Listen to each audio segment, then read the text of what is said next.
Okay, with this video we're going to talk about horizontal shifts or phase shifts for our periodic functions of sine and cosine.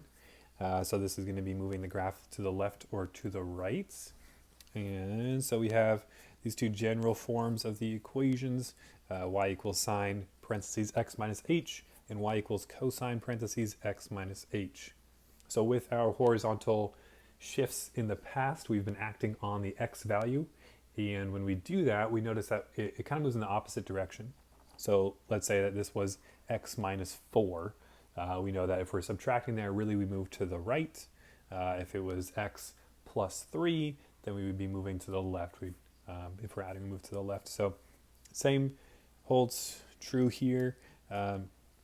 If h is greater than 0, we move to the right. Just remember that h itself is being subtracted. So again, if h is positive 4, it's going to look like x minus 4. So it's going to look like the opposite of what the direction actually is. So keep that in mind. So we're going to just be focusing on that for this example below. If you were to combine all the different transformations for a periodic function, it would look something like this. And this is in the book as well. The one that we don't talk about here is k. That's a vertical shift, but we're not going to do any problems like that for this section. So we have A, and let's label these. A is your amplitude, right? It's always the absolute value of A, so your amplitude is always positive. Whatever that number is, it's changing the height of the graph. It's going to make it go up higher, or maybe not as high. B is going to change the period. Remember that B itself is not the period length. The period is 2 pi over the absolute value of b, so you really have to divide the period by to b to get the actual period. H is what we're talking about with this example today, and that is your phase shift. Phase shift. Moving it left to right, and then K would be your vertical shift. Okay. So let's look at example number 4 from 14.1. So using f of x equals sine of x as a guide, graph g of x equals sine of x plus pi over 2. Notice pi over 2 inside the parentheses, so it is our phase shift. Then we're going to identify x-intercepts and then the phase shift, so saying how far it's going to move. So let's draw our graph of sine of x first. Let me get an axis on here. So we're not changing the amplitude at all. We're only going to be going up to positive 1 and negative 1. So not too worried about making my graph any taller than it normally would. Again, what I like to do is draw on the x and y axis without a scale yet, and then sketch my sine curve and then sort of fill in the scale from there. So sine starts at 0. Let's do this. Sine of x starts at 0.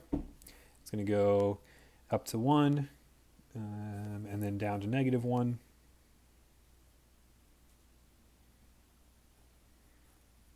Trying to make it as evenly spaced as possible.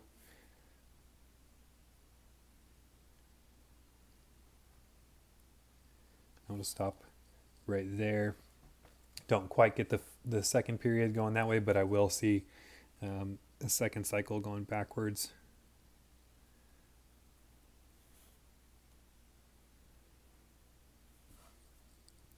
So there we go. There's enough of the graph we can see 2 full periods, especially if we start here, there's a period, there's a period. So we can see 2 full cycles, 2 full periods of this sine curve. Let's fill in the scale for the x-axis. We know we start to repeat at 2 pi. That's the end of our period. Halfway point would be pi. Here's our pi over 2, or 3 pi over 2. This would be 3 pi. Here's our halfway point there.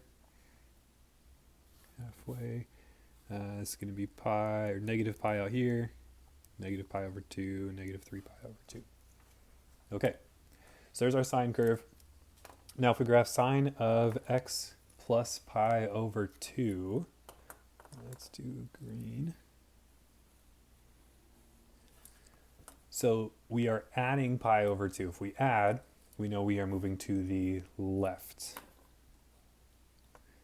We're going to be moving to the left. Pi over 2 units. So let's look at pi over 2. So pi over 2 is right here. That means at this point right here, this top of the curve right here, is going to be moving to the left pi over 2 units. Well, if it's at pi over 2, then we move it to the left pi over 2. Now it's right here. That's actually going to be our point along the y-axis. That's our y-intercept. If we started with our first point here at the origin, we move that point left pi over 2. Here's pi. Here's negative pi. Here's negative pi over 2. So the starting point ends up right here. Right? Moved it 1 unit. In this case, our units are pi over 2. So pi over 2 units to the left. So what I'm going to do is I'm going to go through and I'm going to drag each one of these points over to the left pi over 2 units. Did my starting point. I did my first maximum. Now I take this x-intercept and move it right here. Let's move it 1 unit to the left because of this left pi over 2 shift. So move that. I'll take my minimum here and move it right here for pi. Take my x-intercept, move it to 3 pi over 2. Take my maximum, move it to 2 pi. So let me sketch in what I have so far. So got that part, and then we cross at positive 1 on the y-axis. And it looks something like that. It would look better if somebody was drawing this with a little more art skills. But you've got positive 1 as a starting point. When you reach 2 pi, let's ignore this little negative part for a second. When you reach 2 pi, we should start to repeat the cycle. So we go down, and then we come back up, and reach 2 pi, and we're back at positive 1. So the period is still the same. It still starts to repeat after the same period length. It's just that the whole thing has been moved over a little bit. Let's keep sketching in the rest of this. I'm going to move my x-intercept over, move my minimum over. This would be something like that. And same thing on the negative side, moving all these points over to the left. And it's kind of like our function is just offset a little bit. We just took that purple line and moved it over just slightly. So what you might notice is that this green graph right here starts at positive 1, goes down, and it repeats. Once we reach 2 pi, gets back to positive 1. That graph is the graph of y equals cosine of x. That's the parent function cosine. So that's the interesting thing about these periodic functions is that you can have a ton of different equations that actually make the same exact graph. Because they repeat, if I were to move my sine graph here 2 pi units to the left, it's going to look the exact same. And so that happens quite a bit. So we end up looking just like a cosine graph, but we know that we are actually a sine graph that's been phase shifted pi over 2 units to the left. So let's write our last answers here for x-intercepts and phase shift. Let's get the phase shift first since we've been talking about that already. Let's do left pi over 2, right? So then the x-intercepts, let's talk about those. The x-intercepts, as we know where it's crossing the x-axis, we're looking at the green line, right, our new line, crossing at negative pi over 2, positive pi over 2, positive 3 pi over 2, positive 5 pi over 2, positive 7 pi over 2. It's all of these half pi points, right, in between the whole number pi's. So anything that's 0.5 pi basically. So we can't label all the x-intercepts because this continues on forever and ever and ever. You're not going to make a list of all the different x-intercepts. What we're going to do is kind of like what we did when we were solving sine inverse and cosine inverse, where we label, we find an answer and then we add 2 pi n at the end to show that it's repeating and it's hitting that angle at all the coterminal angles. That's going back a few sections. That's actually back in chapter 13, but it's going to look similar to that. So our x-intercepts, let's just pick one of them. Just pick one of your x-intercepts. Let's go with this one right here, pi over 2. And now I'm going to add the distance until I reach the other, or the next x-intercept. So from here, pi over 2 to 3 pi over 2, those are pi units away.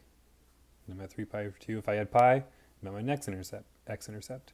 Add pi, I'm at my next x-intercept. So if I continuously add pi, I will hit all the x-intercepts. So I'm going to add pi, and I'm going to add pi n times, where n is some integer. Now it could also be negative, meaning if I'm at pi over 2, I could subtract 1 pi, and now I'm at negative pi over 2. I could subtract 1 pi, and now I'm at negative 3 pi over 2. So I can either add pi or subtract pi, and I will eventually hit all of the x-intercepts.